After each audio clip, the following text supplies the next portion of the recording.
بسم الله الرحمن الرحيم. مشاهدينا السلام عليكم ورحمة الله وبركاته، وأهلا بكم في هذه الحلقة من سلسلة حلقات تاريخ الدولة الأموية. وهذه الحلقة الثالثة نتناول فيها مقتل سيدنا عثمان بن عفان رضي الله عنه، والحروب التي اندلعت بين الخليفة الجديد علي بن أبي طالب رضي الله عنه وسيدنا معاوية بن أبي سفيان رضي الله عنه. ومن هنا سوف تولد الدولة الأموية العظيمة التي ظلمت كثيرا. وأرجو منكم نشر هذا الفيديو قدر المستطاع، لأن الميليشيات الإيرانية الشيعية تقتل في العراق وفي سوريا وفي اليمن، والخوف على باكستان يحصل فيها مصيبة، الخوف على تركيا يحدث فيها كارثة، الخوف على الأردن، الخوف على السعودية مقبلة على كارثة ربنا يسترها. في هذه الحلقة أنا أخذت الكثير من ملاحظات أهل العلم والمتخصصين، خلاصة عقول بشأن ما جرى بين سيدنا علي بن أبي طالب وسيدنا معاوية بن أبي سفيان رضي الله عنهما وغيرهم من الصحابة، ولا يزال النزاع مستمرا حتى اليوم. تعالوا نبدأ ونرى. طبعا نبدأ من مقتل عثمان بن عفان رضي الله عنه، وهو الخليفة الثالث. طبعا عاصمة الدولة كانت المدينة المنورة، وطبعا هذه الأراضي اللي هي ملونة باللون الغامق الأحمر الغامق ديت أراضي عهد الرسول صلى الله عليه وسلم، ثم بعد ذلك عهد أبو بكر الصديق اللي هو أجزاء من العراق وأجزاء من سوريا، وعمر بن الخطاب هيفتح بعد ذلك مصر إلى آخره.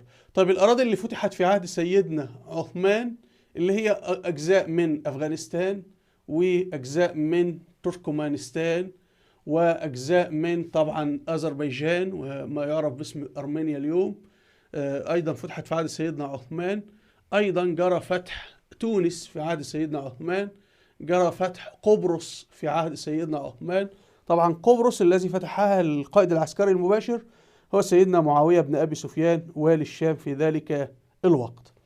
طيب سيدنا عثمان بن عفان له ثلاثة أعمال عظيمة هي الباقية حتى اليوم، يعني طبعا له أعمال أخرى، لكن الأمر الأول لهذه الفتوحات الإسلامية، استكمل الفتوحات الإسلامية.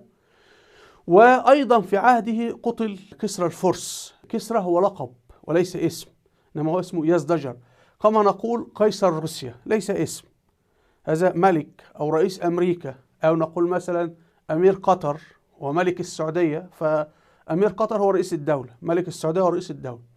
فكسرى الفرس يعني ملك الفرس قتل في عهد سيدنا عثمان بن عفان رضي الله عنه. أيضا إمبراطور الروم حاول في عهد سيدنا عثمان بن عفان إن هو يعود ويحتل الإسكندرية، واحتلها بالفعل. وأيضا سيدنا عثمان بن عفان في عهده جرى طردهم وجرى هزيمتهم مرة أخرى. لما قتل سيدنا عمر بن الخطاب رضي الله عنه حدث ثورات وتمردات عسكرية من بقايا الحكم القديم. كما نعلم أن هذه البلاد حتى مثلا مصر، ليبيا، إيران اللي كان اسمها بلاد فارس في ذلك الوقت، وإيران اسمها بلاد فارس حتى 100 سنة فقط يعني، فكانت مفتوحة منذ سنوات قليلة. فلما قتل سيدنا عمر بن الخطاب حدثت تمردات عسكرية، يعني تخيل أن المسلمين اليوم فتحوا الهند وفتحوا الصين وفتحوا فيتنام إلى آخره، ثم قتل قائد جيش المسلمين، هيبدأ يحصل فيه تمردات عسكرية مسلحة من المجموعات المؤيدة للنظام الحاكم القديم. سيدنا عثمان بن عفان رضي الله عنه أخمد كل هذا، يعني هو عمل فتوحات، دافع عن الدولة، أخمد التمردات وثبت هذه الفتوحات الإسلامية. بالإضافة إلى أنه عمل مصحف عثمان، طبعا العمل الخطير والمهم جدا اللي هو منع افتراق كلمة المسلمين، لأنه كما سنأتي لقصة المصحف مسألة مهمة جدا منعت ما جرى من حروب بين النصارى والمسيحيين حتى اليوم، لأن المسيحيين مختلفين على كتابهم المقدس، لا يتفقون على نسخة واحدة. إذن هذا هو عهد سيدنا عثمان بن عفان رضي الله عنه. طيب من هو عثمان بن عفان؟ لأنه هذا جزء من الرد على أسباب مقتله، وهذا جزء من الرد على إيران وعلى الشيعة، وهذا جزء من نشاط الميليشيات الشيعية التي تحدث اليوم. ولو راجعنا كتب التعليم في مصر، باعتبار أنا درست في مصر، كتب التعليم في تركيا، ستجد كلها شتائم سيدنا عثمان بن عفان، يعني بالضبط ما قاله عبد الله بن سبأ اليهودي الذي تظاهر بالإسلام هو حرفيا مكتوب في مصر، وحرفيا قيل لنا في الأفلام في مصر، وأيضا وجدته في تركيا. فهمنا؟ وهذا منتشر في العالم الإسلامي كله، جهة واحدة كتبت هذا الكلام. فنتعرف على شخصية عثمان بن عفان، لأنه هذا سيفيدنا في تكذيب كل الأكاذيب التي ألصقت به، أنه كان بيأخذ الأموال يعطيها لأقاربه إلى آخره يعني. طيب، سيدنا عثمان بن عفان رضي الله عنه ولي الحكم من 23 هجرية إلى السنة 35 من الهجرة، رابع من أسلم. ركز، يعني هو أسلم فين؟ ده يعني لما كان المسلمون 4 كان هو الرابع. وهو تزوج ابنتي الرسول صلى الله عليه وسلم، رقية وأم كلثوم. فهذا الرجل عثمان بن عفان ده هذا كان غني جدا، ملياردير بلغة هذه الأيام، لأنه بعد ذلك سوف يجهز جيش المسلمين بعد الإسلام. تخيل راجل بيجهز جيش يعني كان ذاهب هذا الجيش لمحاربة أقوى جيش في العالم اللي هو جيش الروم، يعني يعادله الآن الجيش الأمريكي يعني. فإيه مقدار ثراء سيدنا عثمان بن عفان؟ فكان تاجر شاطر جدا، كان أمين جدا، كان كريم جدا، رضي الله عنه. المهم سيدنا عثمان كان راجل غني جدا، فما كان في داعي انه يدخل في الاسلام ويعني يجلب لنفسه المشاكل، ومعاه فلوس وفي مكانه ومن عائله هو من بني اميه، وهي لها مكانه ولها وجهه، فيعني ما الذي يجعله يترك كل هذا ويسير في طريق الثوره وقلب نظام الحكم اللي موجود في مكه؟ مكه كان فيها نظام حكم اللي هي حكومه مكه الكافره، اللي هي حكومه برلمانيه شوريه وبتقوم على عبادة الأصنام، وكان نظامهم ليبرالي وعلماني بالمناسبة. يعني مكة أنت تريد أن تعبد الصنم اعبد، تعبد الصنم حمار اعبد، تعبد الصنم القطة اعبد، العزة اللات اعبد أي صنم تشاء. فكان عندهم حول الكعبة 360 صنم، 360 إله. فلما جاء الإسلام والرسول صلى الله عليه وسلم دعا إلى عبادة الله، لم يتحملوا هذا الإله. أنتم تعبدون كل هذا قالوا إلا هذا. ما أنت تجد في فرنسا، إذا هندوسي أهلا وسهلا، إذا أنت يهودي أهلا وسهلا، بوذي مسيحي، تعبد الشجر، تعبد الحمار، تعبد الكلب. في فرنسا أنت حر، أن تكون مسلم ممنوع، نغلق المسجد، المرأة ترتدي الحجاب لا. فهمنا؟ فهو كانت مكة كذلك يعني. خلاص، فهو سيدنا عثمان ترك كل هذا الاستقرار والغناء وبدأ يسير في طريق الحق الذي سيجلب له المشاكل وينتهي الأمر بقتله. طيب، سيدنا عثمان طبعا كان غنيا رضي الله عنه، كان يقيم في مكة، فحصل طبعا اضطهاد للمسلمين وهو ممن اضطهدوا، فهاجر إلى الحبشة. الحبشة اللي هو عند النجاشي، وهاجر مرتين، لأنه بعد ذلك المنافقون، حزب المنافقين، الأوباش وأرذل القوم الذين قتلوه، سيزعمون كذبا أن سيدنا عثمان كان يعين أقاربه في مناصب الولايات، وكذبوا. سيدنا عثمان خاصم أهله وعائلته وترك بلده ومدينته وتجارته من أجل الإسلام مرتين، وهاجر إلى الحبشة اللي هي اليوم شمال إريتريا وجنوب، اللي هي هذه المنطقة يعني إريتريا وإثيوبيا، وهي العاصمة اسمها أكسوم. أيضا سيدنا عثمان بن عفان رضي الله عنه ممن دخلوا دار الأرقم ابن أبي الأرقم، وهذه مسألة مهمة تكذب كل ادعاءات الشيعة عنه، أنه يجامل أقاربه، يحابي أقاربه إلى آخره. وأيضا تنفي الأكذوبة حول أن بني أمية كانوا ضد الرسول أيضا يعني، لأنه دار الأرقم ما هذا؟ الرسول صلى الله عليه وسلم لما بدأ في دعوة الإسلام عمل تنظيم سري، كان مقره في دار الأرقم ابن أبي الأرقم. هذا التنظيم ظل سرا 3 سنوات، لا أحد يعرف مكانه، ولا أحد يعرف ماذا دعا الرسول، ولا أحد يعرف من أسلم أو من لم يسلم.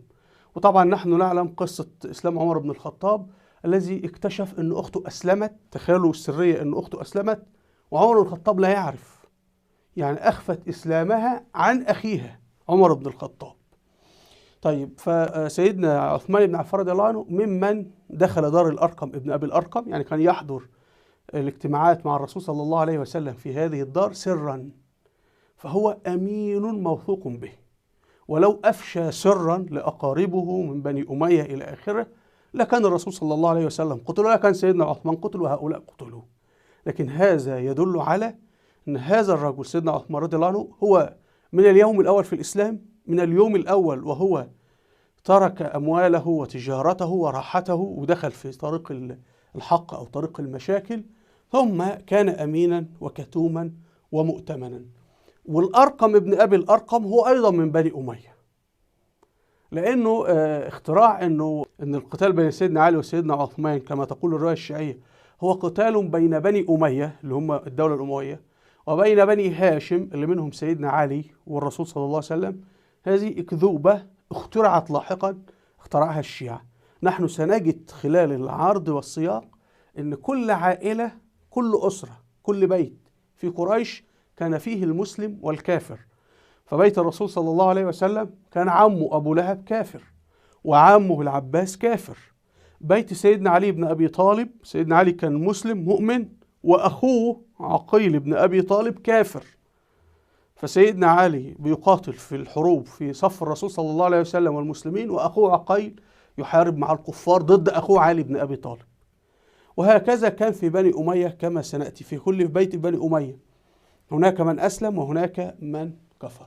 طب هنا يدل سيدنا عثمان وإيمانه وكتمانه، وإن الإسلام عنده أهم شيء من ماله ومن نفسه ومن عائلته ومن كل شيء. طيب سيدنا عثمان بن عفان رضي الله عنه، طبعا إيه صلة قرابته للرسول؟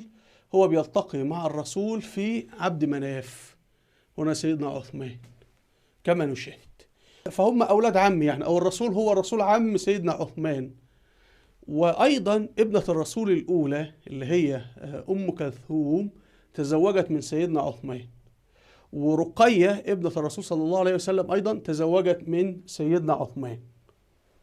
يعني لما توفت الأولى الرسول صلى الله عليه وسلم زوجه بالثانية.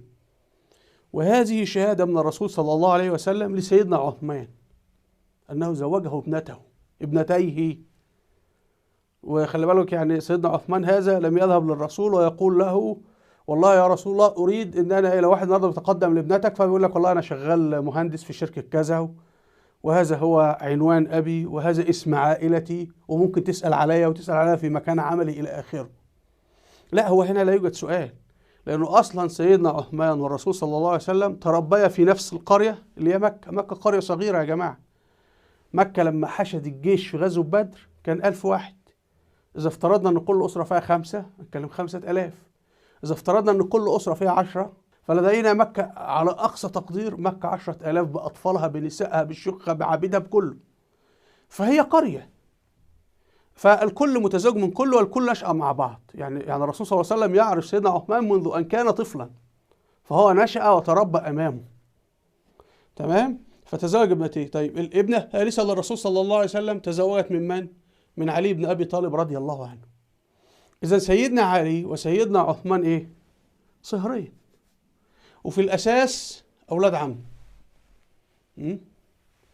طيب سيدنا معاوية، تعالى بقى نركز عشان الاختراعات التي قالها الشيعة. هنا سيدنا معاوية الرسول عمه، لأنه هو بيلتقي مع الرسول في عبد مناف. وطبعا لا نريد نأتي من قرابة أم سيدنا معاوية، لكن خلينا في قرابة الأب. طيب والرسول تزوج من؟ رملة شقيقة سيدنا معاوية، شقيقته. ومرة أخرى هنجد هنا أيضا هنا أبو سفيان. أبو سفيان هو رئيس دولة مكة الكافرة. طيب والرسول صلى الله عليه وسلم رئيس دولة المدينة المسلمة. يعني عندنا دولتين في حالة حرب.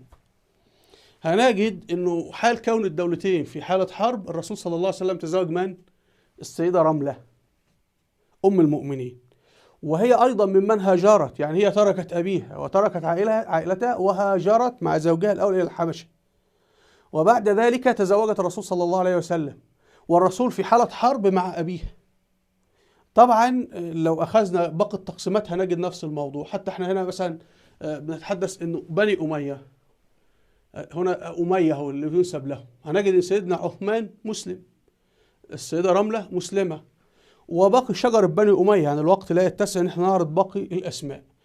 طبعا ده ليس شجرة النسب كاملة، أنا اخترت فقط بعض الأشياء اللي تخصنا.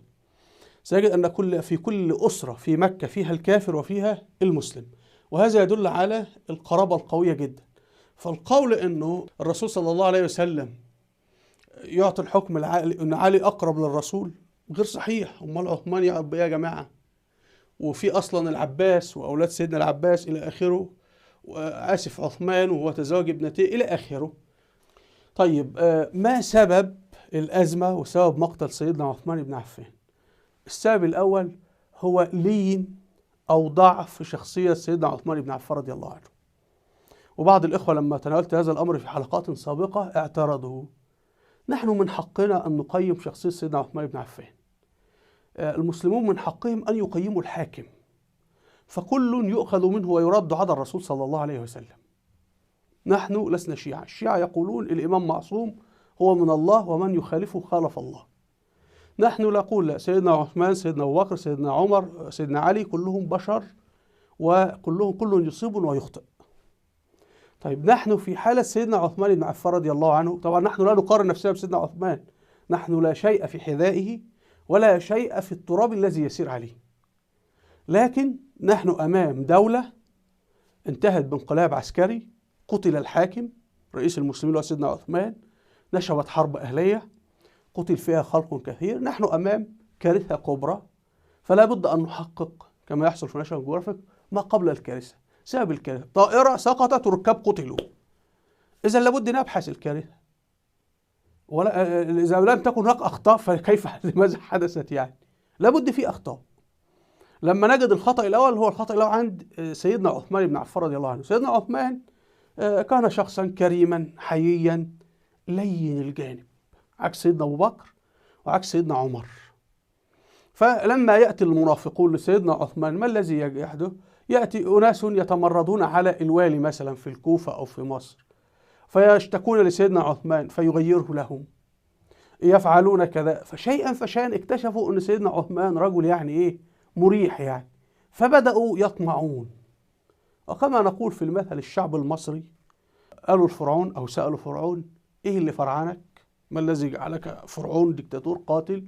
قال لم أجد من يردني. فهذا الذي حدث مع سيدنا عثمان، إنه كلما طلب المنافقون منه طلبا استجاب لهم.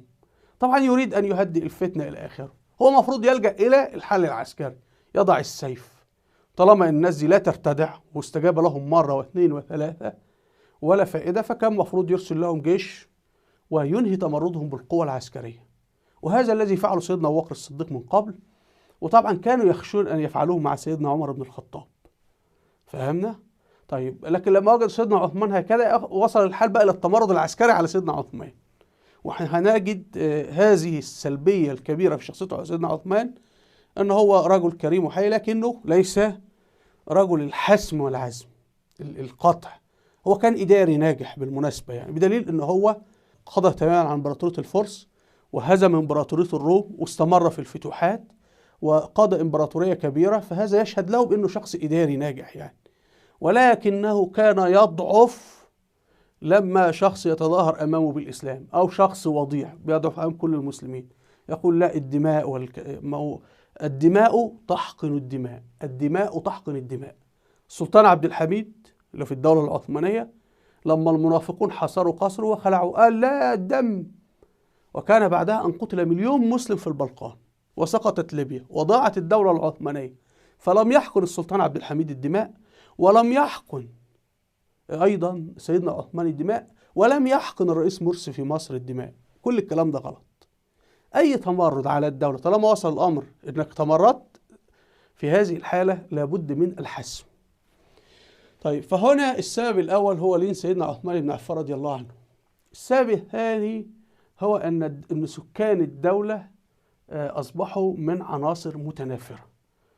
يعني من قبل المسلمين هم من؟ هم العرب، والعرب يعرفون بعضهم البعض. العرب نشأوا في بيئة مع بعضهم البعض، فلهم قوانينهم وعاداتهم، سلبياتهم وإيجابياتهم، عاداتهم الجيدة وعاداتهم السيئة. لكن في الآخر العربي يتفاهم مع العربي وعارفين أنساب بعض إلى آخره يعني. وكانوا كلهم يخضعون لقريش، يعني يرون أن قريش أي طالما الأمير من قريش فالعرب يسمعون له ويطيعون، يعني هذه أحسن قبيلة فيهم. اليوم أصبح المسلمون أخلاط، فرس، عجم، يهود، نصارى، صابئة إلى آخره. أنت بتتحدث عن إمبراطورية ضخمة. انظروا، يعني احنا بنتكلم على دولة في عهد سيدنا عثمان بن عفان تضم اليوم السعودية، اليمن، عمان، الإمارات، قطر، البحرين، الكويت، العراق، سوريا، الأردن، فلسطين، لبنان، تركيا، جورجيا، أرمينيا هنا، أذربيجان، إيران، تركمانستان، أفغانستان، جزء من باكستان، جزء من طاجيكستان، مصر، شمال السودان لأن سيدنا عثمان يفتح النوبة، ليبيا، تونس. فسيدنا عثمان كان يحكم دولة اليوم لما الإنجليز قسموها إلى 25 دولة، 25 دويلة، ففيها من كل الملل حتى المسيحيين، مذاهب إلى آخره. وهؤلاء لا يعرفون بعضهم وليس لهم عبر بالضبط كده. حضرتك اللي يكون متزوج جديد مع زوجته فيبقى في بينهم مشاكل كثيرة. لماذا؟ لسه يعني لم يجري تفاهم الطباع إلى آخره. أو واحد يعمل في شركة جديدة فيحصل مشاكل بينه وبين رؤسائه كثيرا جدا في البداية لأنهم لا يفهمون بعضهم البعض. فهذا الذي جرى أن أصبحت الدولة أخلاط، وهذه الأخلاط هي مختلفة في الطباع وفي العادات وفي القوانين إلى آخره، ومختلفة في العقيدة أصلا. يعني في من أسلم عن حق. يعني أنت النهاردة لو المسلمين سيطروا على روسيا والصين والهند مع بعض، وفي ناس أسلموا من الهندوس والأرثوذكس إلى آخره، هل كلهم سيكونوا إسلام مخلص؟ لا. وفي عندك بقى ضباط الجيش الروسي وضباط الجيش الهندي وضباط المخابرات الهندية، كل عندهم خبرات قتالية إلى آخره، وكل منهم كان زعيم في منطقة إلى آخره. فهؤلاء لما وجدوا لين سيدنا عثمان بدأوا يرفعون رؤوسهم. كانوا في عهد عمر بن الخطاب يخفضون رؤوسهم لأنهم عارفين عمر شخص قوي لا يسمح بالتمردات. لكن لما وجدوا سيدنا عثمان شخص لين وبيلين مع المسلمين، فاحنا مسلمين أيضا، وبدأ يحصل التمرد. أيضا في ضعف في جهاز المخابرات عند سيدنا عثمان بن عفان.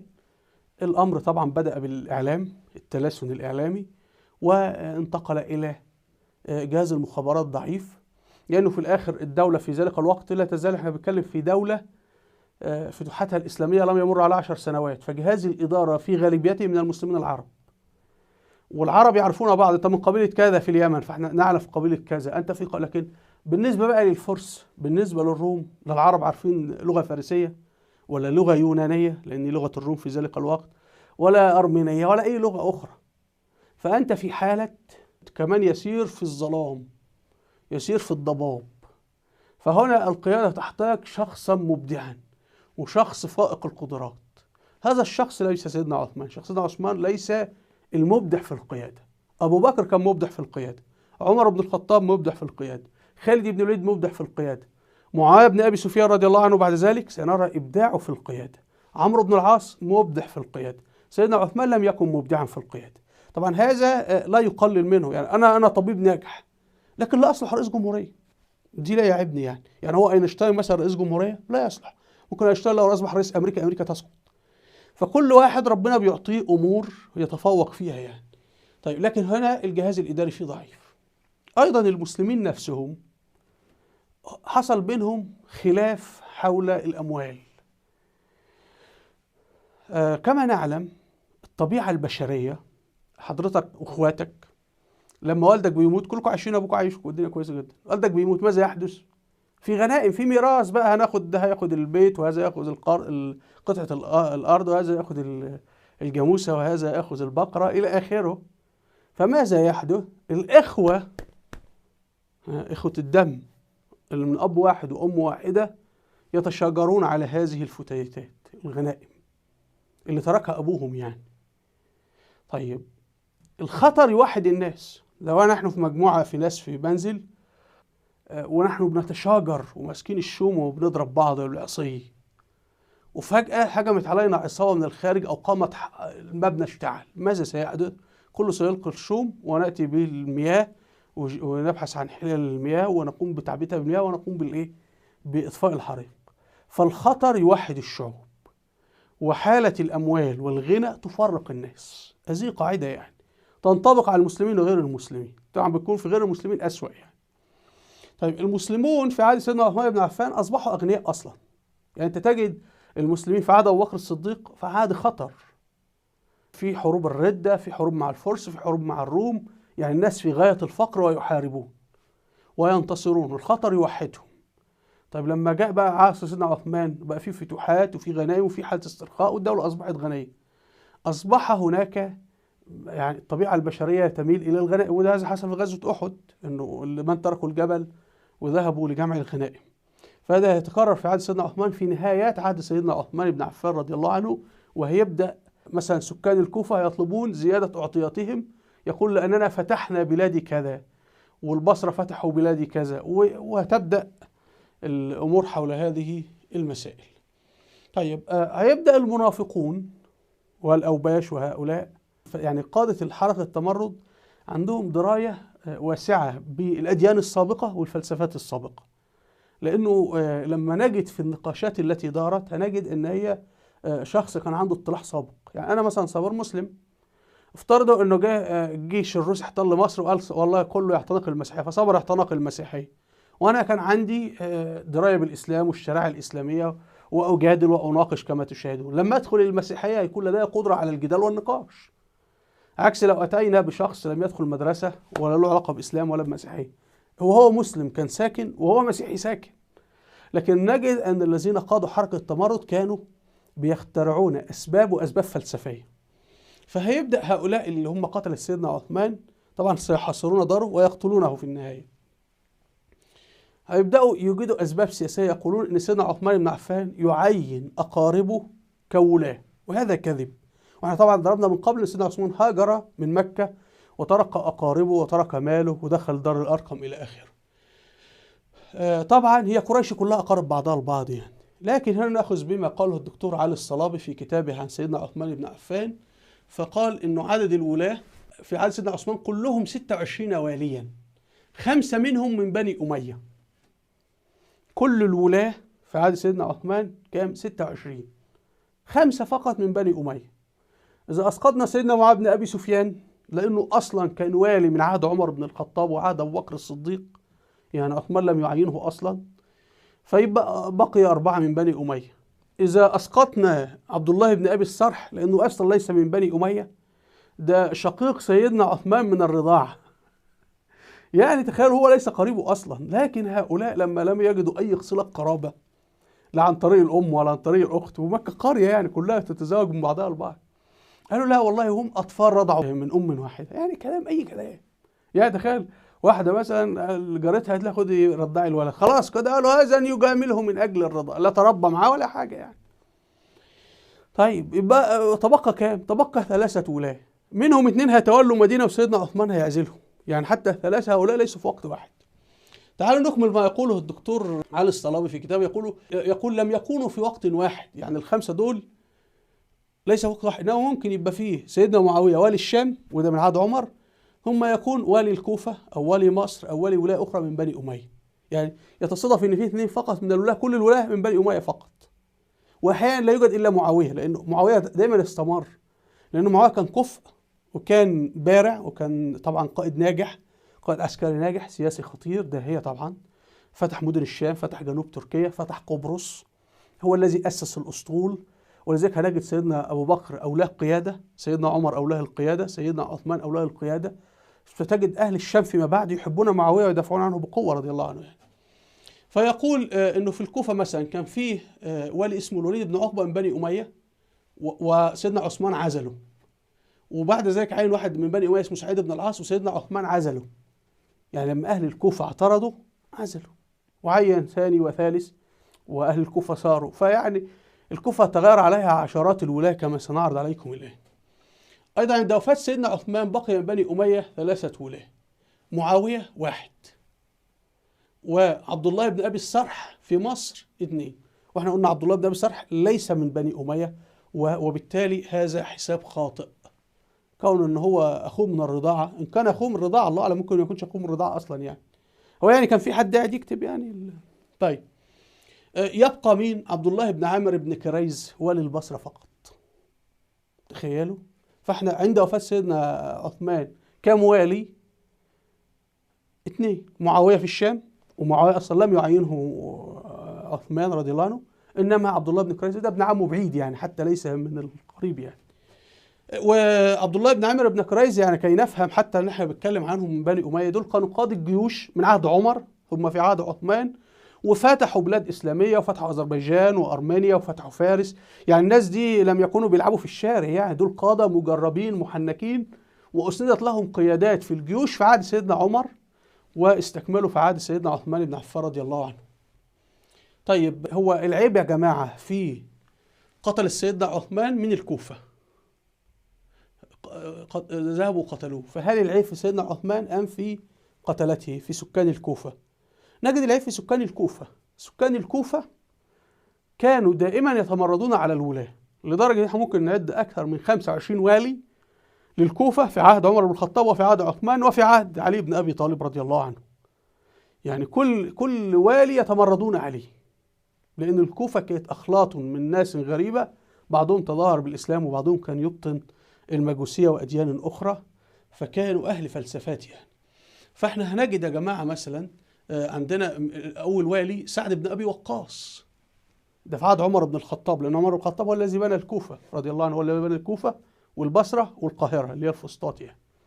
سعد بن أبي وقاص من أول 10 أسلموا، يعني مع سيدنا أبو بكر وسيدنا عثمان وسيدنا علي بن أبي طالب. أهل الكوفة اشتكوه أنه لا يعرف كيف يصلي. تخيل أهل الكوفة الذين لم يعرفوا الإسلام يشتكون سيدنا سعد بن أبي وقاص رضي الله عنه، اللي هو أسلم أول 10 أسلموا مع علي بن أبي طالب وسيدنا عثمان وسيدنا أبو بكر إلى آخره. لا يعرف يصلي، هو خال الرسول، وهو أول من حارب في الإسلام، وهو طبعا شارك في كل غزوات الرسول صلى الله عليه وسلم، وهو أصلا اللي فتح فارس. هو المعركة القادسية، المعركة التي كسرت الفرس قضت على امبراطوريتهم، هو سعد بن أبي وقاص، وهو الذي وضع حجر تأسيس الكوفة. هم عابوا عليه واشتكوه، فسيدنا عمر قال خلاص يعني نغير الوالي. شوف بقى سيدنا عمر في عهد سيدنا عمر، سعد بن أبي وقاص 1، الوالي الثاني محمد بن مسلمة، 3 عبد الله بن مسعود، 4 عبد الله بن عتبان، 5 زياد بن حنظلة، 6 عمار بن ياسر، عبد الله بن مسعود، 8 أبو موسى الأشعري، 9 جبير بن مطعم، 10 المغيرة بن شعبة. يعني في 10 سنوات 10 ولاة في عهد عمر بن الخطاب. فالعيب في من؟ ده سيدنا عمر جرب عليهم كل الولاة، لا يعجبهم أحد، وفي الآخر سيقتلون سيدنا عثمان. الكوفة اللي هي النجف اليوم، يعني النجف قريبة منها يعني. طيب الولاة في عهد سيدنا عثمان، سيدنا عثمان رقم 11، شوف بقى الولي ال11 سعد بن أبي وقاص قعدوا عليهم فرفضوه، عين الوليد بن عقبة من بني أمية رفضوه، سعيد بن العاص من بني أمية رفضوه. واضح ان سيدنا عثمان كان اختار الاثنين من اقاربه لانه ادرى بهما. ما هو الناس دي غلبونا، سكان الكوفه غلبوا عمر بن الخطاب وغلبوا عثمان، فقال لك خلاص اختار لهم بقى اللي انا عارف الناس دي جيده جدا، فاختار اقاربه اللي هم اولاد جيدين. ايضا رفضوه، اختار لهم عمرو بن حريث رفضوه، ثابت بن قيس الخطيم الانصاري. كل هؤلاء غالبيتهم صحابه يا جماعه، يا مهاجرين يا انصار، ورفضوه. يزيد بن قيس الأرحبي ده في عهد علي بن أبي طالب أهو، عهد علي بن أبي طالب عملوا مشاكل أيضا، وفي الآخر طبعا هيجري إن قتل سيدنا علي وسيدنا الحسن، يعني يكفي شهادة سيدنا علي وسيدنا الحسن فيهم يعني. يزيد بن قيس الأرحبي، مالك الأشتر، أبو موسى الأشعري، عمارة بن شهاب، قرضة بن الكعب، علي بن أبي طالب، أبو مسعود الأنصاري، هاني بن هوزة النخعي، الحسن بن علي اللي هو ابن سيدنا علي، المغيرة بن نوفل. طبعا سيدنا علي كان بيخرج في القتال إلى آخره، فكان يولي مكانه في الكوفة بعض الناس. طيب وصل الأمر يا جماعة إلى أنه سيدنا علي هو في الكوفة لما قتل، وطبعا لما طعن مات بعدها بأيام، أوصى أن يدفن سرا حتى لا ينبش بعض سكان الكوفة قبره. يعني هذا يدل على أنه الكوفة غير آمنة وسكانها ليسوا ناس هادئين ولا مستقيمين يعني. فده دليل، ده شهادة سيدنا علي. فاليوم المسجد اللي الشيعة بنوه أو العباسيين بنوه بعدين الشيعة جدوه إلى آخره، ويكون هنا قبر سيدنا علي، ليس في قبر سيدنا علي، قبر سيدنا علي سري. وحتى الشيعة يقولون، يعني يوجد أي كتاب يقول هذا قبر سيدنا علي، يقولون أن هم يعني حفروا فاكتشفوا جثة فقالوا هذا ربما يكون سيدنا علي وعملوا عليه. وطبعا ده بيضر أموال ضخمة لملال إيران وملال الشيعة يعني. لكن هذا يدل على أن المشكلة في سكان الكوفة، لا عجبهم عمر بن الخطاب ولا عثمان ولا علي ولا الحسن بن سيدنا علي ولا كل هؤلاء الولاة. طب يعجبهم مين؟ يعجبهم الحجاج والي الكوفة اللي في عهد بعد ذلك بقى في الدولة الأموية يتولى مين؟ الحجاج. الحجاج يحكمهم 20 سنة. والحجاج طبعا حتى الدولة الأموية ظلت تغير للكوفة الولاة ولا فائدة، حتى جاء الحجاج وقال لهم لا، أنا بقى غير كل هؤلاء. رحم الله الحجاج. طبعا الحجاج هو اللي فتح باكستان، هو اللي فتح الصين، هو اللي فتح آسيا الوسطى، وطبعا قالوا عليه أكاذيب مثل ما سيدنا عثمان. فالحجاج لخص أخلاق أهل الكوفة في ذلك الوقت، فقال في خطبته لما دخل عليه في المسجد: يا أهل النفاق والشقاق ومساوئ الأخلاق، إنكم طالما أوضعتم في الفتنة واتجعتم في مناخ الضلال وسننتم سنن الغي، وإيم الله لألحونكم لحو العود ولأقرعنكم قرع المروة ولا أعصبنكم عصب السلمة ولا أضربنكم ضرب غرائب الإبل، إني والله لا أحلق إلا فريت ولا أعد إلا وفيت. حتى حبوا يتمردوا عليه فاجتمعوا في الجامع وقالوا الله أكبر، فخرج لهم وقال لهم: هذا تكبير لا يراد به وجه الله. والحجاج طبعا قال لهم: يعني أي واحد ياخد فلوس ويطلع الجيش يروح يحارب، يفتح باكستان، يفتح كذا، من يتأخر هدمت داره وقتلته. فالحجاج لما نراجع سيرته، اكتب على اليوتيوب صبر مشهور الحجاج، تجد انه كان بيتساهل جدا لما الناس تشتمه، لما الناس تتطاول عليه الى اخره. لكن اذا حصل تمرد الدوله لم يكن يتهاون، لان طبعا الحجاج هو راى ما جرى من قبل في الكوفه وفي العراق يعني. طبعا هؤلاء المنافقون اتهموا سيدنا عثمان بانه قام بحرق المصاحف او حرق القران. تخيلوا الاوباش، سيدنا عثمان اللي اسلم من أول 10 أسلموا. طيب اللي حصل هذا يا جماعة، هذا مصحف في القاهرة، يقولون إنه من عهد سيدنا عثمان بن عفان. سيدنا عثمان وزع 7 مصاحف على الولايات، كل ولاية مصحف، كان من جلد الغزال، وزنه 80 كيلو، يعني يحمله رجلان. قبل ما سيدنا عثمان يضع هذا المصحف، وطبعا من الأعمال العظيمة الكبيرة له التي سبب وحدة المسلمين حتى اليوم، واحنا بنشاهد المسيحيين نحو 30 مذهبا وكلهم لا يتفقون على نسخة الإنجيل يعني. إنما الله سبحانه وتعالى كرم سيدنا عثمان بأن جعله سببا في أن المصحف يكون واحد. فطبعا قبل هذا المصحف كان كل مسلم مثلا أو كذا مع ورقتين، 3 ورقات، 4 إلى آخره، وطبعا لا يوجد نقاط ولا تشكيل. وطبعا المسلمين هؤلاء اللي من اليمن ومن عمان ومن نجد، ودول يعني فيهم ناس دخلوا الإسلام بعد وفاة الرسول صلى الله عليه وسلم، وفي حفاظ قرآن قتلوا في حروب الردة أو في الفتوحات الإسلامية. فأصبح يختلفون، هم يحفظون يعني الصلاة بالحفظ في القرآن، في الصلاة حفظا، فأحيانا فلان يخطئ ينسى، هناك من معه بعض الوريقات، أحيانا يكتب كلمات في الجنب أو نقطة أو شيء من هذا القبيل. فحدث خلاف بين جنود المسلمين في أذربيجان على قراءة القرآن، فقائد الجيش أرسل لسيدنا عثمان بن عفان قال له: أدرك المسلمين قبل أن يختلفوا كما اختلف النصارى. فماذا فعل سيدنا عثمان؟ كان طبعا القرآن مجموع في عهد سيدنا أبو بكر في سورة رقاع وأحجار وفي غرفة، موجود في غرفة في المدينة المنورة. فسيدنا عثمان جاء بكل هذا وأفرغه النص في هذا المصحف، ووزع 7 نسخ، ثم أمر بحرق أي واحد معه ورقة غير هذا المصحف تحرق. المصحف هذا المرجع، طبعا ده قرار صحيح. فالمنافقون اتهموا سيدنا عثمان بأنه حرق القرآن. نفس التهمة للماسونية ويهود الدنمة في الدولة العثمانية عند خلع السلطان عبد الحميد، قاله له السلطان عبد الحميد: أنك حرقت الكتب الإسلامية وأنك معادي للقرآن. هو لا شيء تغير، فقط تحذف اسم سيدنا عثمان، تضع اسم سيدنا، تضع اسم السلطان عبد الحميد إلى آخره. وهو السلطان عبد الحميد يعني شخصيته في تعامله مع الأمور برضه كان نفس تعامل سيدنا عثمان بن عفان رضي الله عنه. فهذا يرينا الذي جرى. طيب نأتي بعد ذلك إلى من ضمن شبهات المنافقين، ادعوا أن سيدنا عثمان منح الرواتب لأقاربه.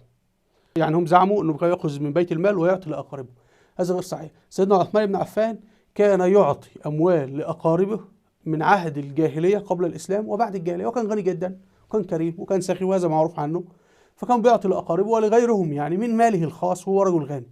لكن هؤلاء قالوا إيه؟ إنما يخرج من ماله. طب ده هو هاجر في سبيل الله مرتين واشتغل في حروب، مال إيه اللي سيدنا عثمان يأخذه من المسلمين؟ حتى هم لم يقولوا أخذ مالا لنفسه، ليه؟ لأن هو غني فلا يصح، فقالوا لا، يأخذ من بيت المال ويعطي لأقاربه. طب ويعطي لنفسه الأول. طيب نأتي بعد ذلك إلى مقتل سيدنا عثمان بن عفان رضي الله عنه. طبعا هؤلاء المنافقون كانوا ينطلقون من الكوفة إلى المدينة وإلى الكعبة، يعني يحجون يعتمرون، فيمرون على المدينة يقابلون سيدنا عثمان، تعرفوا على شخصيته. كان يأتون من البصرة إلى المدينة إلى الكوفة، من مصر إلى مكة إلى المدينة إلى آخره. طبعا هم اعتراضات في اعتراضات أكثر من عام، فهموا شخصية سيدنا عثمان بن عفان. وصل الأمر في النهاية إلى أن هم تقاطروا عليه في موسم الحج، ومن القاهرة ومن البصرة ومن الكوفة، بشكل أساسي الكوفة، وهم عائدون من الحج قاموا بحصار داره. حصروا دار سيدنا عثمان. هم الأول سيطروا على المدينة، فلما طبعا المدينة في ذلك الوقت شبه خالية من الصحابة، لأن سكان المدينة وسكان الجزيرة العربية كل هؤلاء خرجوا في الفتوحات الإسلامية، حروب الردة وحروب سيدنا عمر بن الخطاب وحروب سيدنا عثمان، كلهم بقى اللي في الجيوش اللي في مصر واللي في تونس، في أذربيجان، في أفغانستان، في فارس. فعمليا الجزيرة العربية خالية من القوى المقاتلة، والمدينة المنورة خالية من القوى المقاتلة. يعني خليفة يجلس في عاصمة ليس فيها جيش ولا فيها حرس ولا فيها حماية ولا فيها شباب، يعني لم يتبقى إلا النساء والعواجيز ويعني بعض الشباب القليلين يعني، وشيوخ الصحابة الكبار. هنتكلم في 35 هجرية، والإسلام بدأ من 43 سنة. يعني لو شاب أسلم عمره 20 سنة، عمره الآن في 63. فهمنا؟ فهؤلاء سيطروا الأول على المدينة المنورة، بعد ذلك شغبوا على سيدنا عثمان في صلاة الجمعة وفي صلاة المسجد، بعد ذلك منعوه من الذهاب إلى المسجد، بعد ذلك سيطروا على بئر المياه، منعوا المياه من الدخول له، منعوا الطعام من الدخول له، تخيلوا، وحصروا داره. طيب سيدنا عثمان في ذلك الوقت، كي نفهم عقلية المسلمين وعقلية العرب، كان عندهم حرمة الدار، اللي احنا بنسموها في القانون الفرنسي لا يجوز انك تدخل المنزل الا باذن قضائي للشرطة. ده كان موجود. نحن لاحظنا ابو جهل في حادثة محاولة قتل الرسول صلى الله عليه وسلم، لما ابو جهل ذهب مع الشباب ليقتل الرسول، وبعضهم قالوا له نتصور الحيطان، فقال لهم لا، او تقول العرب ان تصورنا الحيطان قفزنا في البيت لم ندخل من الباب وهتكنا ستر بنات محمد، او تقول العرب. اذا كان في قانون عند العرب غير مكتوب بحرمة البيوت. فبالتالي سيدنا عثمان لم يتصور، وهذا خطأ في الإدارة وفي القيادة، القائد لابد يتصور الاحتمال الأسوأ.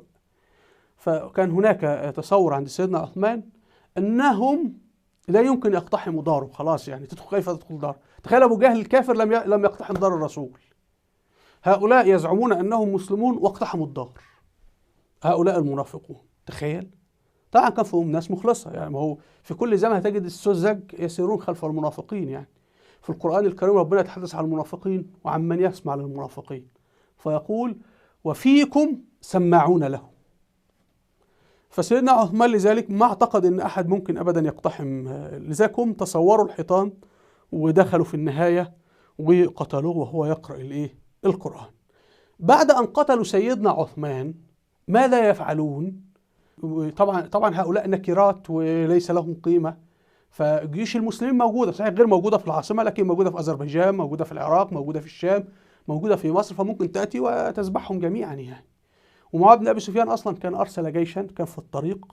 وطبعا أنا لا أريد أن أخوض في المفاوضات بين سيدنا معاوية وبين الولاة في هذه الأزمة قبل مقتله، يعني الوقت لا يتسع. فالمهم هؤلاء ماذا يريدون؟ هم عملوا انقلاب عسكري وقتلوا رئيس الدولة، يعني انقلاب وسيطروا على احتلوا العاصمة، ولكنهم نكرات يحتاجون إلى رأس كبيرة. فذهبوا لسيدنا علي بن أبي طالب وأجبروه على أن يكون خليفة، أو ألحوا عليه، أو هو قبل، ليس موضوعنا أيضا. هذا يشبه الذي جرى حرفيا في خلع السلطان عبد الحميد. حصل أن الماسونية خلعت السلطان عبد الحميد، ولكن الماسونية الذي خلع السلطان عبد الحميد بالنسبة للشعب، بالنسبة للمسلمين نكرات. فأتوا بمن؟ بشخص من الأسرة العثمانية اللي هو السلطان محمد رشاد، ونسبوه سلطانا. فهمنا؟ وحكموا هم من أسفل. هذا الذي جرى في مقتل سيدنا عثمان وتنصيب سيدنا علي، إن أصبح سيدنا علي هو من أعلى، لكن الذي يحكم من أسفل من قتل سيدنا عثمان. فهمنا؟ طيب، فهذا الذي سيحدث. وبعد ذلك قتل سيدنا عثمان، سيأخذون سيدنا علي ويذهبون إلى الكوفة، ونأتي الموضوع الكوفة بعدين. لكن نرجع لمشهد مقتل سيدنا عثمان. لما قتل سيدنا عثمان أصبح طبعا الحادث يعني حصل انقلاب عسكري في مصر، العالم الإسلامي كله ارتج. لما حصل انقلاب عسكري في تركيا على أردوغان ولم ينجح، العالم الإسلامي كله لم ينم ليلته. ويعني أردوغان لا رئيس العالم الإسلامي ولا الرئيس مرسي رئيس العالم الإسلامي، فما بالك بقى هذا عثمان بن عفان الخليفة الراشد ثم قتل وهو حاكم العالم الإسلامي كله. فهنا كبار قيادات المسلمين قرروا الثأر والانتقام لسيدنا عثمان. هم واحد السيدة عائشة زوجة الرسول صلى الله عليه وسلم أم المؤمنين، وهذه طبعا لا يزعمن زاعم ان هي طامعة في الحكم، ده كلام تهريج يعني، لأنه أصلا هذه امرأة يعني، فلن تحكم ولا تكون خليفة ولا شيء، وليس لها أبناء حتى نقول تريد أن تورث الحكم الأبناء. طيب، رقم 2 الزبير بن العوام، وهذا من شيوخ الصحابة وأيضا من العشر الأوائل الذين أسلموا، هو ابن صفية ابنة أبي طالب، يعني هو وسيدنا علي أولاد عمة، هو ابن عمة سيدنا علي. طلحة بن عبيد الله، ده من كبار الصحابة العشر المبشرين بالجنة. وطبعا الزبير وطلحة كان ممن رشحهم عمر بن الخطاب للخلافة، يعني عمر بن الخطاب رشح 6 للخلافة، منهم عثمان اللي وقع عليه الاختيار، وعلي وطلحة والزبير وسعد بن أبي وقاص. ولكن الزبير بن العوام وطلحة بن عبيد الله والسيدة عائشة كلهم باعوا سيدنا علي، وانتظروا أن يأخذ بثأر سيدنا عثمان، لكنه لم يأخذ، لأنه كان يرى أن الدولة تستكيل، أو لأنه كان في اضطرابات في الدولة كلها يعني. وأنا أرى أن رأي سيدنا علي كان الصحيح، البدء بالقضية كلها، الحفاظ على وحدة الدولة، تهدئة الأمور، نحكم السيطرة، وبعد ذلك نتفرع للقضية قتل سيدنا عثمان. أنا رأيي كان صح يعني، أو أنا أرى هذا يعني. لكن لا أرى أنه سيدنا علي هو اللي كان يستطيع أن يعني هو وضع خطة صح، بالضبط كده. المهندس اللي بيرسم ده في الملابس مثلا، المهندس بيرسم شكل الملابس، لكن الخياط بواحد آخر يعني. خلي بالك بقى أنه لما الزبير بن العوام بايع سيدنا علي وطلحة بن عبيد الله بايع سيدنا علي، ده دليل أن هم لا يطمعون في الحكم، وهنأتي لتصرفات لاحقة تفيد أيضا أن هم ليس لديهم طمع في الحكم. عمرو بن العاص أيضا، وده من كبار الصحابة ومن شيوخ الصحابة. عمرو بن العاص طبعا الشيعة قالوا عنه أكاذيب كثيرة، لكن الوقت اكتب على اليوتيوب صور مشهور عمرو بن العاص، أنا رددت بأدلة مادية تضحك كل ما قيل عنه أكاذيب. فعمرو بن العاص هذا شارك فتح فلسطين، فتح مصر، فتح ليبيا، فتح عمان، يعني عمرو بن العاص من قيادات الصف الأول، فيعني أصلا يصلح يكون خليفة وأمير المؤمنين يعني. فعمرو بن العاص أيضا طلب بدم سيدنا عثمان. رقم 5 آخر واحد مين؟ معاوية بن أبي سفيان. خلي بالك إن معاوية بن أبي سفيان اللي هو ولي الشام رضي الله عنه هو أصغرهم سنا وأقلهم مكانا، يعني هو بقى فقط نجم سيدنا عثمان لمع متى؟ لمع لما سيدة عائشة خرجت من الصراع، والزبير رضي الله عنه قتل، وطلحة قتل، وعمرو بن العاص نفسه انضم لمعاوية. فهمنا؟ فإذا معاوية كان أحد المطالبين، ولذلك معاوية لم يعلن نفسه لا خليفة ولا أمير مؤمنين ولا أي من هؤلاء أصلا يعني، وهم كانوا موافقين سيدنا علي يكون هو الخليفة بشرط أنه يقتص يعني، ولكن هو أخر هذا. نأتي إلى شخصيتين نسائيتين لعبتا دورا مهما في سياق الأحداث. الشخصية الأولى هي رملة بنت أبي سفيان، اللي هي زوجة الرسول صلى الله عليه وسلم، إحدى زوجات الرسول، أم حبيبة التي قلنا أن هي هاجرت إلى الحبشة، وكان أبوها أبو سفيان كافر وهي مؤمنة، وبعدين الرسول صلى الله عليه وسلم تزوجها بعد ذلك، وملك النجاشي ملك الحبشة كان هو وكيل الرسول صلى الله عليه وسلم. ثم عادت، يعني هي أسلمت ويعني تركت أبيها وأسرتها ومع زوجها الأول وأسلمت، ثم بعد زوجها الأول الرسول صلى الله عليه وسلم تزوجها وهي في الحبشة. طيب، المهم عند مقتل سيدنا عثمان بن عفان رضي الله عنه ما الذي حدث؟ السيدة رملة أم حبيبة أم المؤمنين هي التي أخذت قميص سيدنا عثمان. طبعا لما قتله هؤلاء المنافقون الأوباش، الدم نزل على قميصه أو ملابسه، فأرسلت هذا القميص إلى أخيها معاوية والي الشام. تعالوا نشاهد. كما نشاهد هنا في شجرة النسب، الرسول صلى الله عليه وسلم تزوج من من؟ تزوج من السيدة رملة. والسيدة رملة أخوها من؟ أخوها سيدنا معاوية والي الشام. طب وابن عمها؟ ابن عمها مباشرة عثمان بن عفان رضي الله عنها. فبالتالي لما قتل ابن عمها، يعني هي في المدينة المنورة وقتل ابن عمها عثمان، في هذه الحالة ماذا فعلت؟ أرسلت القميص إلى أخيها سيدنا معاوية.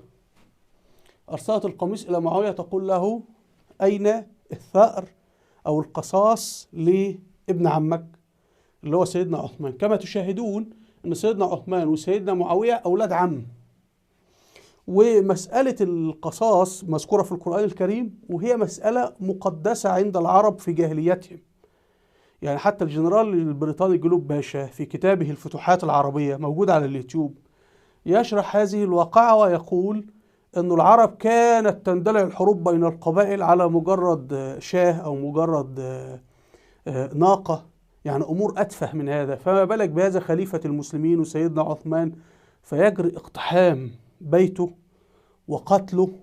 مسألة دي يعني مزلزلة يعني، وسنأتي لي الأفظع من ذلك، ومنع عنه الماء ومنع عنه الطعام ومنعوه من الذهاب إلى المسجد ومنعوه إلى آخره.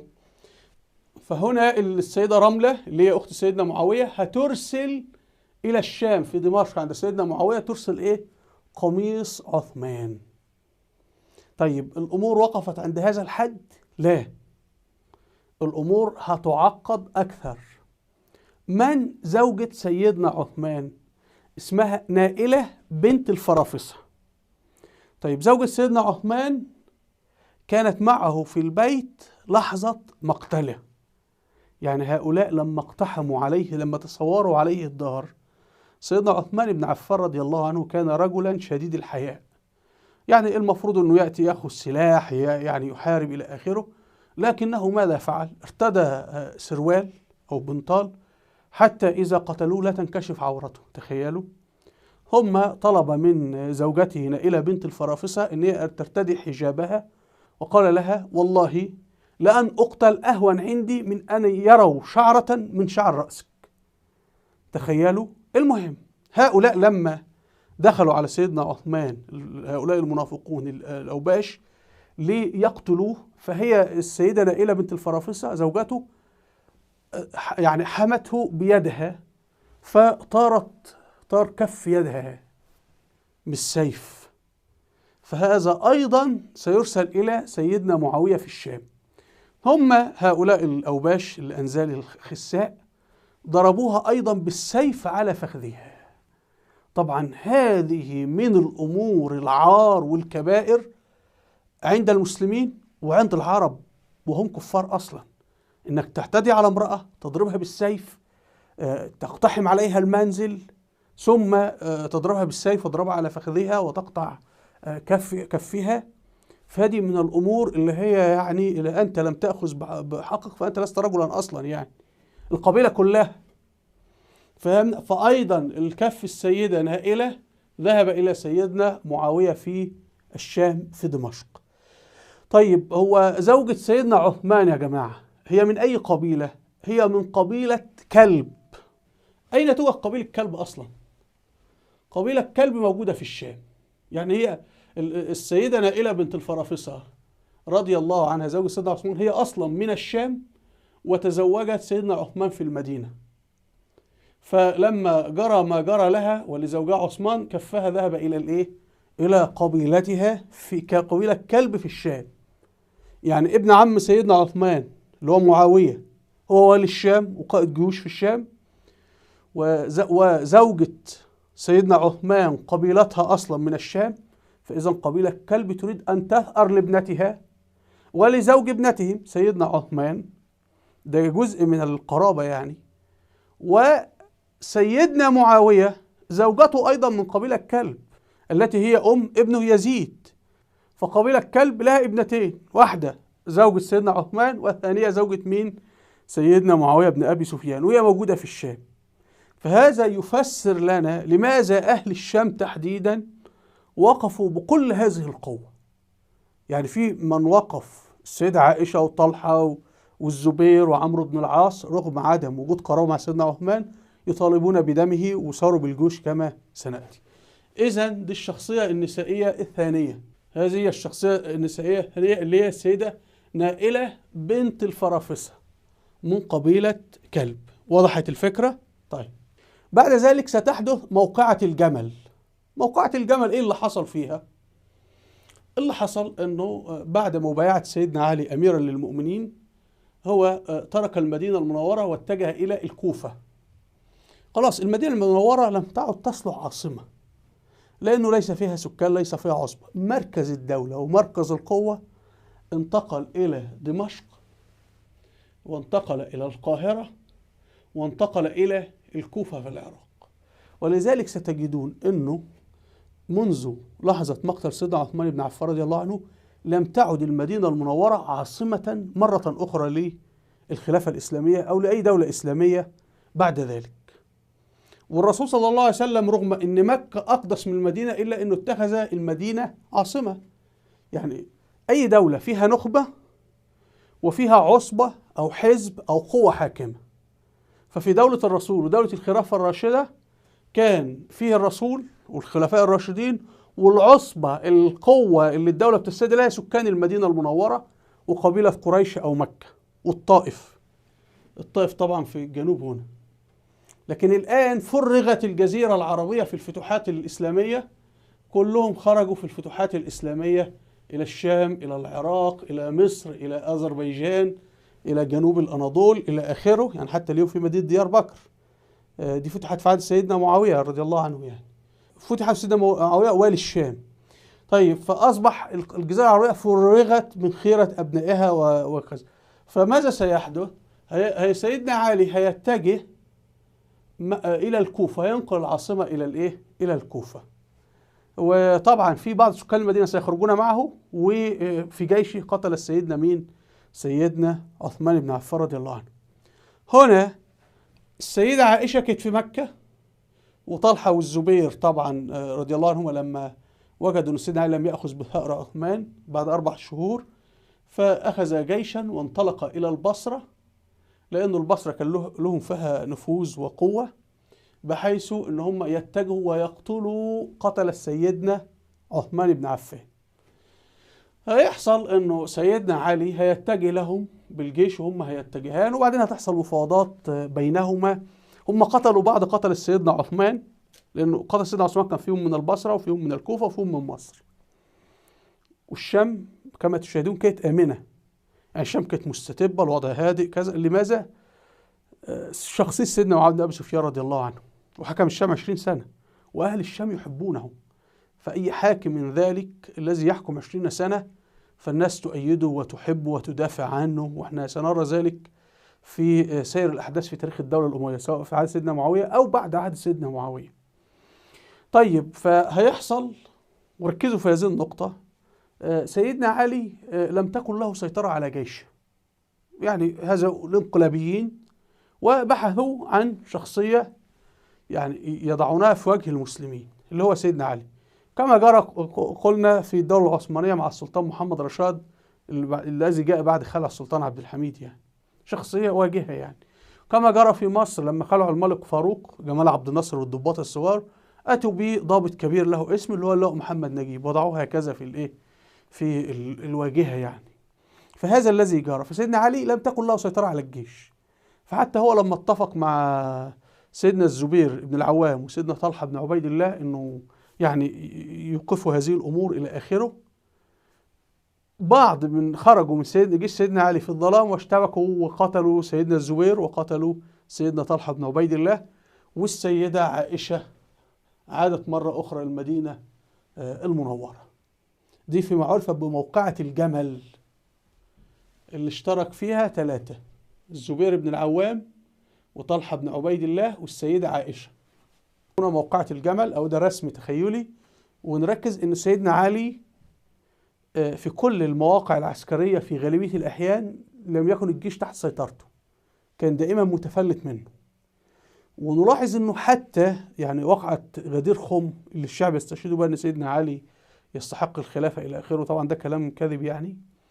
تجد انه ايضا انه سيدنا علي الامور تفلتت من تحت يده، يعني في الادارة والقيادة سيدنا علي شجاع ومحارب ومقاتل الى اخره رضي الله عنه، لكن في مجال الادارة وقيادة الجيوش والتنظيم والتعبئة الى اخره والسيطرة على الناس والعناصر المنفلتة، لا، سيدنا معاوية أقوى بكثير جدا في هذه الأمور، سيدنا أبو بكر الصديق رضي الله عنه وعمر بن الخطاب يعني.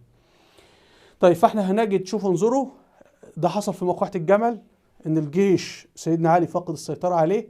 هنجده بعد ذلك في معركة صفين بعد ذلك أيضا فقد السيطرة عليه. هنجد إنه أصلا سيدنا علي كل يوم يمر من حكمه يفقد السيطرة على مساحة جديدة من الأرض، ويفقد السيطرة على يعني كل فترة قبيلة تخرج من سيطرته، قبيلة تخرج من سيطرته، إلى أن وصل إلى أقرب الناس له أخوه عقيل بن أبي طالب، انشق عنه وذهب لسيدنا معاوية، وابن عمه عبد الله بن العباس رضي الله عنه، وهذا صحابي كبير، وهذا أيضا كان والي البصرة، وقدم استقالته سيدنا علي وذهب إلى المدينة المنورة. فيعني هنلاحظ إن سيدنا علي حتى لو عاش ولم يقتل، لأنه ظل 5 سنوات ولم يسيطر على الدولة ولا على الجيش ولا على الكوفة ولا على المناطق التي بايعته، وحتى لو ظل 10 سنين 20 سنة ما كان سيحل الأمر، لأنه الأحداث كلها كانت بتسير في اتجاه أنه هو هيهزم من هزيمة نهائية يعني. طيب نأتي هنا المناطق اللي تحت سيطرة سيدنا علي اللي هي باللون الأحمر، المناطق اللي تحت سيطرة سيدنا معاوية هي باللون الأصفر. هتلاحظ طبعا الشام، ولاية الشام بتاعت سيدنا معاوية، وطبعا دمشق عاصمتها دمشق، في البحيرة في غرب مصر أيضا كانت هؤلاء رفضوا يبايعوا سيدنا علي، لأنه قالوا نحن لابد من القصاص لقتل سيدنا عثمان. في شخصية سيدنا عمرو بن العاص رضي الله عنه. عمرو بن العاص طبعا هو فتح فلسطين في الأول، وفتح مصر، وفتح ليبيا، وهو في عهد الرسول فتح عمان، وطبعا شارك في حروب الردة.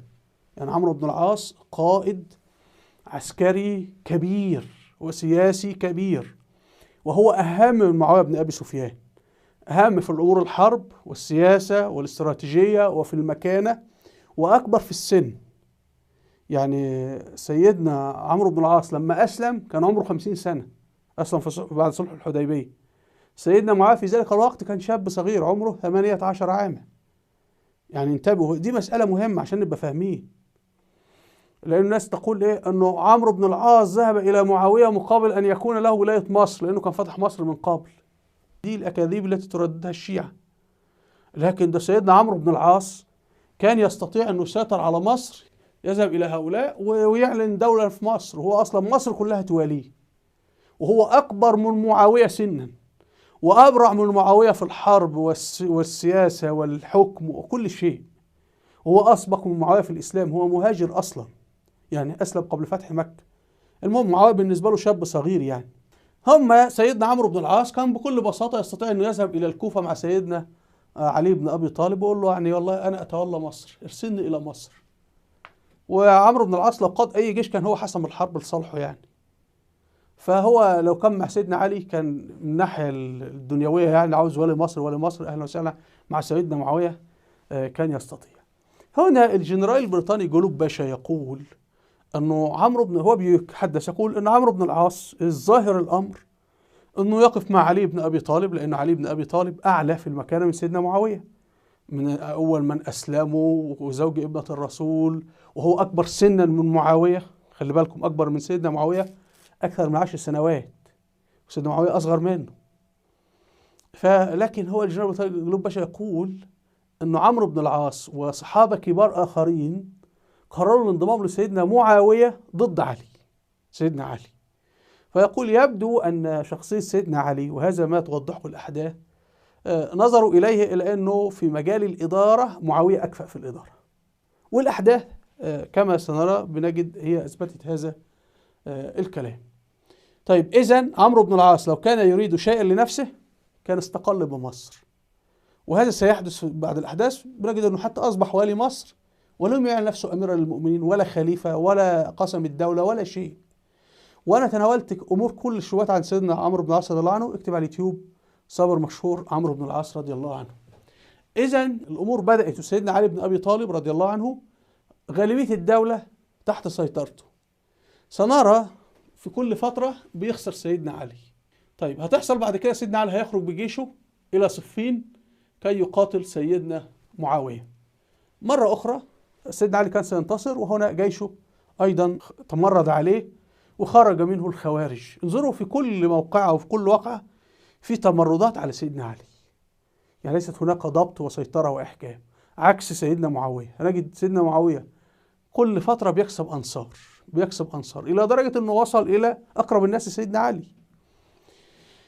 فهذه الحرب ستنتهي بالتعادل ويتم عملية التحكيم، وعملية التحكيم تفشل، وليس موضوعنا فشل عملية التحكيم. المهم قبل أن يقتل سيدنا علي بعد معركة صفين، سيدنا علي هيظل يحكم 3 سنوات. 3 سنوات الأراضي الخاضعة لسيدنا علي بدأ يخسرها، بدأ يحصل تمردات عليه في هذه المناطق، في فارس إلى آخره، حتى التمردات وصلت إلى قرب الكوفة، تمردات في الجزيرة العربية. يعني ودي الشخصية الإدارية لسيدنا علي، هو بارح في القتال في الحرب إلى آخره، لكن في أمور الإدارة سيدنا معاوية تفوق عليه. وسيدنا معاوية هيرسل جيش من 2000 واحد مع عمرو بن العاص يسيطروا على مصر كلها، وبعد كده سيدنا معاوية يسيطر على الحجاز، وبعدين سيدنا علي هيجي عليه يسيطر على الحجاز. لكن شوف سيدنا علي خسر مصر، خسر الحجاز، خسر اليمن، وهيرجعهم، وبعدين هيخسر المناطق اللي هي في الشمال إلى آخره. فسيدنا علي آخر أيامه كان يدرك أن الأمور منتهية إلى أنه سيفقد السلطة تماما، أو أنه هو يعني هل إذا استمر به الحياة كان سيقدم استقالته؟ ربما، لأنه لما يقتل ابنه الحسن سيعلن استقالته، لأنه الحقائق واقعة هي. بعد ذلك نأتي إلى وصل أنه أنصار سيدنا علي يتناقصون من حوله، إلى درجة أنه شقيقه عقيل بن أبي طالب رضي الله عنه ومن الصحابة أيضا انشق عنه وذهب إلى سيدنا معاوية. يعني عقيل بن أبي طالب رضي الله عنه يذهب من الكوفة إلى دمشق. طبعا هذا يدل على أنه هذا كان صراع عسكري سياسي، لم ينظر له على أنه صراع ديني. يعني لا سيدنا علي كفر سيدنا معاوية، ولا سيدنا معاوية كفر سيدنا علي كما يقول ملالي إيران هذه الأيام يعني. ثم والي البصرة اللي هو عبد الله بن عباس هينشق ويعود إلى المدينة المنورة. عبد الله بن عباس مين؟ ابن عم سيدنا علي مباشرة ومن قادة جيشه. هنا أيضا عبد الله بن عباس رضي الله عنه، وعبد الله بن عباس هو ابن عم الرسول مثل علي بن أبي طالب يعني، أيضا انشق ولم يذهب لسيدنا معاوية، لكن عاد إلى المدينة المنورة. لما قتل سيدنا علي أوصى أنه قبل أن يلفظ أنفاسه أن يدفن في مكان سري حتى لا ينبش قبره. وهذه الشيعة يقرون بهذا، هذه شهادة بأنه الكوفة سيدنا علي فقد السيطرة على الكوفة نفسها ولم تعد آمنة خالص، عكس الشام اللي كانت هادئة مستقرة كلها على قلب رجل واحد تحت قيادة موحدة، وقائدهم كان بارع اللي هو سيدنا معاذ بن أبي سفيان، كانوا يحبونه إلى آخره، وقادهم في حروب وانتصارات إلى آخره يعني. وطبعا حتى الجنرال بطريق جلوب باشا يقول أنه أهل الشام لو كانوا يروا أن معاوية ليس على حق ما وقفوا معه. يعني أصلا يقول لو أن معاوية لم يطالب بثأر سيدنا عثمان لانتقصوه وخلعوه. أنت كيف لا تطالب بدم ابن عمك؟ وكيف لا تطالب بدم ابنتنا نائلة اللي هي زوجة سيدنا عثمان اللي تعرضت لهذا إلى آخر ما هنالك. ففي الآخر حتى هذا المسجد ليس فيه سيدنا علي، ليس فيه جثمان سيدنا علي، إنما افترض هكذا، وكل الشيعة يقرون بهذا يعني. طيب هنأتي إلى سيدنا الحسن والحسين رضي الله عنهما، كلاهما يتنازلان لسيدنا معاوية. طب إذا سيدنا الحسن بيرى نفسه أكفأ وأقوى من معاوية، وإنه أهل العراق معه على قلب رجل واحد، ما يتفضل يحارب سيدنا معاوية، لكن هو أدرك إنه أهل الكوفة الناس دي قتلوا سيدنا عثمان، ثم بعد ذلك تمردوا على أبيه، ثم تمردوا على سيدنا الحسن. فسيدنا الحسن سلم لمعاوية وتنازل له، لأنه كان يعرف إنه خلاص يعني ما في أمل. وسيدنا الحسين اللي معاه تنازل لمعاوية أيضا، سيدنا معاوية. وتنازل سيدنا الحسين مهم، أن سيدنا الحسين في هذه اللحظة قال لا أصلح لقيادة الدولة، معاوية أصلح. فلو سيدنا الحسين رأى في نفسه أنه أعلى وأهم من معاوية لكان سيدنا الحسن تنازل، خلاص سيدنا الحسن لا يريد أن يحكم، يتنازل لأخيه الحسين. لكن سيدنا الحسين سلم لمعاوية وتنازل لسيدنا معاوية إقرارا منه بأن معاوية أهم منه وصاحب فضل عنه والأقوى والأقدر، وأنه معه البطانة والنخبة أهل الشام اللي يصلحون لحكم الدولة.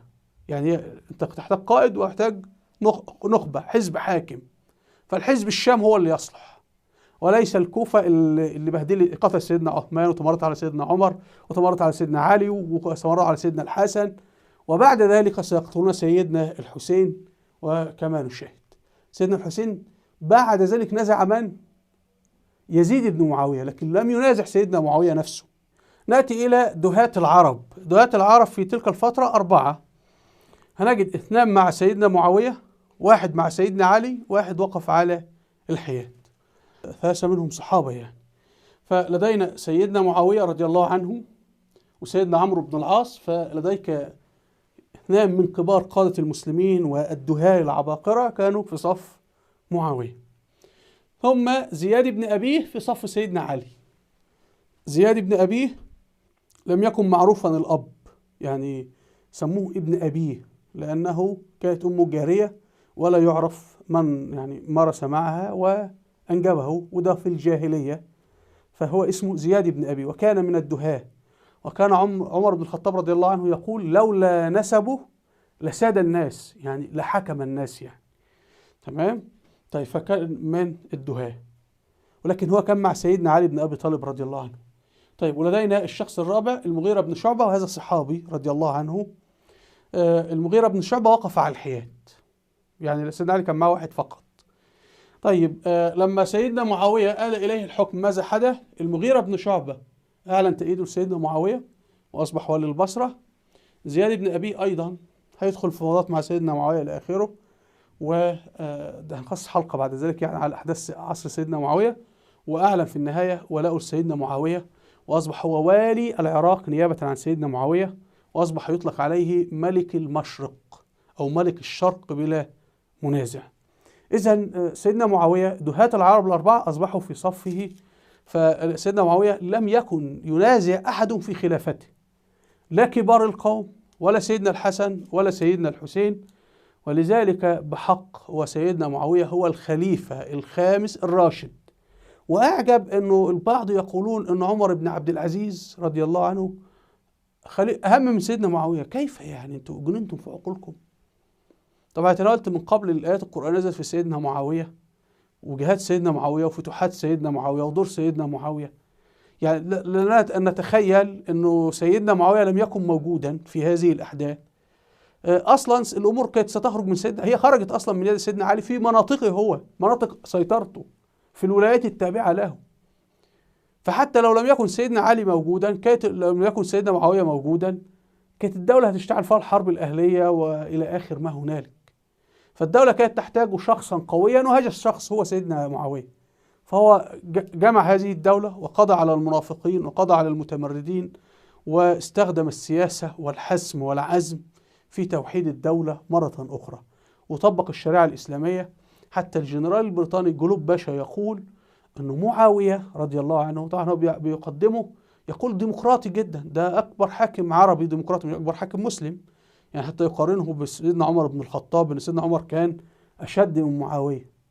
فالمهم طبعا حتى يقول أنه معاوية هو يعتبر ملك العرب، لكنه لم يرضى أن يكون ملكا أو يتعامل كملك، بل تعامل كشيخ للعرب. يعني أن الراجل علاقة الحب بينه وبين المسلمين. طبعا الجنرال البريطاني جلوب باشا لا يعترف بأنه هؤلاء مسلمين، فبيتعامل معهم على أنهم عرب. وطبعا جلوب باشا عاش في الأماكن ويجيد، وأنا تحدثت عن هذا المرجع مهم جدا رغم أنه فيه بعض الأخطاء، لكنه أقرب للحقيقة يعني. وطبعا أنا في كتب كثيرة استعنا فيها في هذه الحلقة المقبلة بإذن الله إن شاء الله هنتناول حكم سيدنا معاوية بن أبي سفيان والفتوحات الإسلامية في عهد سيدنا معاوية بن أبي سفيان رضي الله عنه. والآن أترككم مع المراجع في هذه الحلقة. المراجع المستخدمة في هذا الفيديو كتاب محمد رسول الله للدكتور محمد صادق العرجون من علماء الأزهر الشريف، والكتاب يتناول فترة الصراع بين أبي سفيان وبين الرسول صلى الله عليه وسلم، وأيضا علاقة الرسول صلى الله عليه وسلم بعائلة أبي سفيان وزوجته هند بنت عتبة. كتاب معاوية بن أبي سفيان شخصيته وعصره للدكتور علي الصلابي، ويتناول شخصية معاوية بن أبي سفيان تحديدا. كتاب الدولة الأموية للدكتور محمد علي الصلابي. كتاب حروب الإسلام في الشام لمحمد أحمد بشاميل، وهو يتناول المعارك الحربية التي قادها معاوية بن أبي سفيان خلال فتح الشام. كتاب الفتوحات العربية الكبرى تأليف الجنرال البريطاني جلوب باشا، وتكمن أهمية الكتاب رغم ما به من أخطاء على أن مؤلفه رجل عسكري بريطاني خاض المعارك في نفس الأماكن التي جرت في الشام في عهد الفتوحات الإسلامية.